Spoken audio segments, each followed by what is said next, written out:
Have you ever been trying to sell your product or service and people just dismiss you right away? They don't listen to what you have to say. You know you have the greatest service in the world and you know that what you do can change somebody's life, but they just won't listen to you. Well, the reason is because you come across as salesy when you start talking about your product or your service. If they haven't asked you about it, or if they haven't said they're in need of it, they're going to see it as you are pushing onto them. Only 3% of any given marketplace is looking to buy what you have right now. They're in enough pain that they're saying, I need this, and they're in search of whatever you have.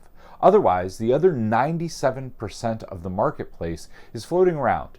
They might have a little bit of pain, they might be somewhat interested, but they're not a buyer. So the minute you try to sell them something and you start talking about features and benefits and where you went to college and what your product does and listing off the 80 things that go into it, there's going to be a wall that goes up and your customer is not going to be receptive to what you have to say. So how do you get past that? That's what today's video is all about. So this is step 2 of the R.E.A.C.H method. The R.E.A.C.H method is a 5-step method that brings clients to you. The R is for real measurable results. The E is for exciting stories, which is what we're going to be covering today. And it's how you sell and warm people up without getting that gut level response where a wall goes up. The A is for attracting quality leads. So once you have them engage with a story, how do you actually attract them and get them on the phone with you? Then we have comfortable closing. That's step 4. You have to have a comfortable, non-high pressure close that gets them to move forward in an authentic way. You're going to be working with these people for a while, several months. You want to make sure that they're a good fit for you. And number 5 is a highly engaged audience. You want your audience to be highly engaged. You want to keep them on the edge of their seats so that 97%, when they're ready to buy from you, they know, like, and trust you, and they give you their credit card. All right, so let's jump into the E, the exciting stories. There are 2 things that we're going to talk about today. The first one is how you tell a great story. What are the components of a great story? And then the second part are the 5 core stories that every business needs. So first off, how do you tell a great story? Well, you have to have a lot of drama.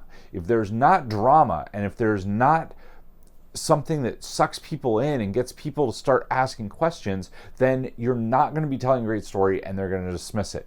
So there are a couple things that make for this drama. The first one is a moment. So many people tell a vague story, right? They start talking and they talk in vague generalities. Instead, you want a specific moment. It was 3 years ago. It was a Monday. I had just gotten off from work and I knew that I could not work another day in my life. I see, like, that creates some drama. You're asking why? What caused that? That is a specific moment. Now, for me, that's my personal story. It was a Monday night. I had just finished up working and I knew that I could never work another day in my life. I knew I had to do my own thing. I had been reading a lot of books. I'd been going to a lot of seminars, and I knew that that was my moment. At work that night, my boss had been dismissive of me and he wasn't listening to what I was saying. I had problems with my employees and I knew that I could no longer work for him. On the way to work that day, I had listened to Mark Cuban about when he had quit the only job he had ever had. And I was like, this is my moment. This is when I need to quit. So the first thing is you need a specific moment. Number 2 is you need the pain points.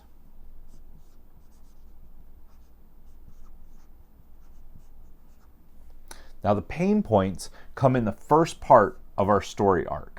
So the story arc has 3 pieces. And I'm going to go through this with you because this will make a lot of sense. The pain points go right here, right? And the pain points are, what was I struggling with? What caused me to want to move forward? Well, I was stuck in a job that wasn't going to pay me more than $70,000 no matter what I did. I had ridden to the top of my field. I had more than 300 people under me, and I lived in a place that I loved. I did a job that I found fulfilling, but I was working 70 to 80 hours a week to make $65,000, $70,000 a year, plus some bonuses, but it just wasn't worth it to me.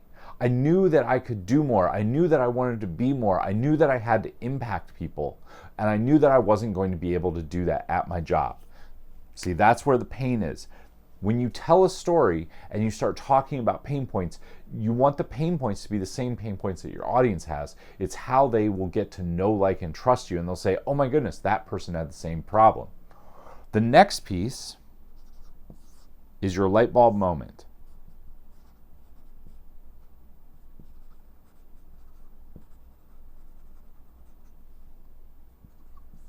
So the light bulb moment is when the light bulb went on over my head and I had had enough. I'd been at work all day and I realized that I was not going to do this anymore. I was not going to be able to impact people, and I had to go out on my own and I had to build my own business. And I knew that in order to do that, I had to leave my job. So I quit my job. It's the tipping point in the story. Every story has one. No matter what story you're telling, there's that moment where things changed. That's the light bulb moment. Number 4 is the exciting tomorrow. So the exciting tomorrow is, what is life like now? So for me, I quit my job and it wasn't easy. I went on a journey and I learned how to build a successful business. This was 2015. I read a lot of books. I went to a lot of seminars and I tried a lot of different things. I had an online store. Then I started doing coaching. Then I started doing restaurant consulting. I went through all these different things to find what worked. I ran thousands of dollars in Facebook ads. I did Google PPC. I had to figure it out, but I did figure it out. See, that's the journey right in there. And I was able to build a successful business. In under a year, I had figured out how to replace my corporate income of $70,000 and do something that I loved. I was starting to impact the world and it made me feel amazing. So that's the exciting tomorrow. And you want the exciting tomorrow to be whatever your dream customers want. Because now they know that you had the same pain that they had. So they know, like, and trust you, and they're like, oh my goodness, this guy figured out how to solve the problem that I was having. They're going to lean forward and then paint the picture of the dream life that they want to have. This sucks them in, and that wall that we talked about earlier never goes up because they're enthralled in the story. So these are the things that you need to move them through the story. The next piece of this are the 5 core stories that your business needs to have.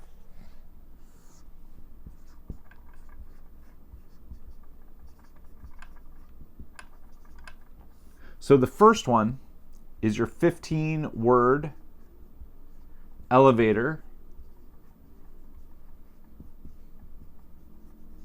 Your 15-word elevator pitch. So this needs to be wrought with curiosity and needs to get them to lean in. You need to call out who you work with, and you need to call out a super specific result that you get for somebody. It's a story because it has drama and it has the way that you solved it, but it's done in 15 words. This takes some time to craft correctly, but when done right, it's super sexy and it will help sell you the next conversation. It will open up for you to tell your story, which is the key with this. The second story that you need is your hero's journey. So the hero's journey is your personal story. Now, the product or service that you created and why you're doing what you're doing plays the second role to this. It's usually in the exciting tomorrow, and in the light bulb moment, you'll talk about it a little bit. But the main story is about you, your struggles, your journey to success. Number 3 is your product story. Number 3 is your product story. So for your product story, the product plays the main role. Why was the product or service created? What makes it different? And you want this to be a story about the product, and you play second chair. So you play the backup, right?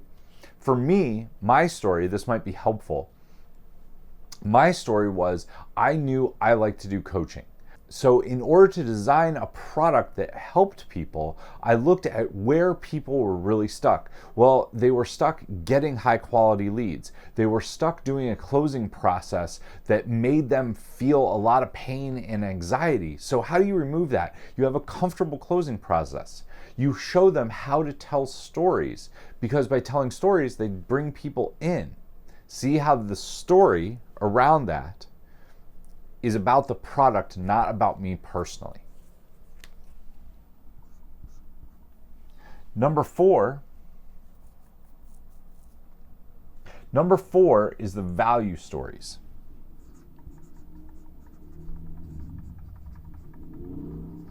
So value stories are about your personal values. So you want to pick 3, 4, or 5 main core values that you have, and then you want to pick stories from your life that support those. This is how people will get to know, like, and trust you, and it gives you content that you can use over and over and over in your emails, in your Facebook Lives, and in your Facebook posts, your Instagram posts, anything like that. You can use your value stories to talk about things that you value.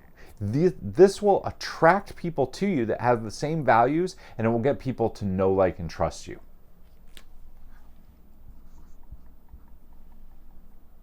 And the 5th story is your customer story.